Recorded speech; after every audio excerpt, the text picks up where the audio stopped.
Ano nga ba ang ibig sabihin ng clickbait? So itong clickbait na sinasabi ko guys is isa itong termino na ginagamit ng mga vlogger, content creator at influencer para linlangin or para akitin yung mga manonood na i-click or panoorin yung mga kanilang video dahil nga sa kakaibang title, description or caption ng video na yon. Pero yung nilalaman ng video guys is hindi tugma or walang kinalaman doon sa nilagay niyang title or caption or description. Marami guys ang gumagawa nito. Para, alam nyo ba kung bakit nila ginagawa nito?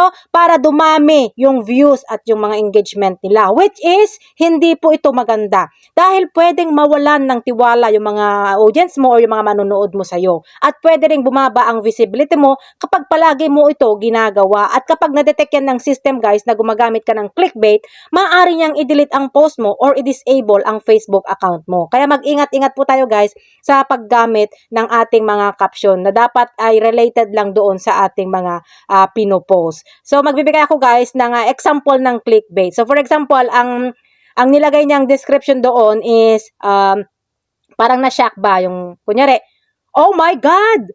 Buti na lang naagapan."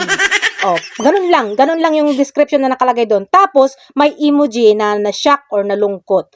Tapos, ang thumbnail is parang may sinusubong pagkain. Ganon. Siyempre, ikaw naman na curious. Click mo yung video. Kasi nga, yung title niya, yung caption niya, parang may mangyayaring masama or parang may kakaibang mangyayari. Pero pag pindot mo pala ng video, guys, wala naman pala siyang ginawa, kundi kumain lang ng chichirya. Yun lang, hanggang natapos yung video. O, di ba?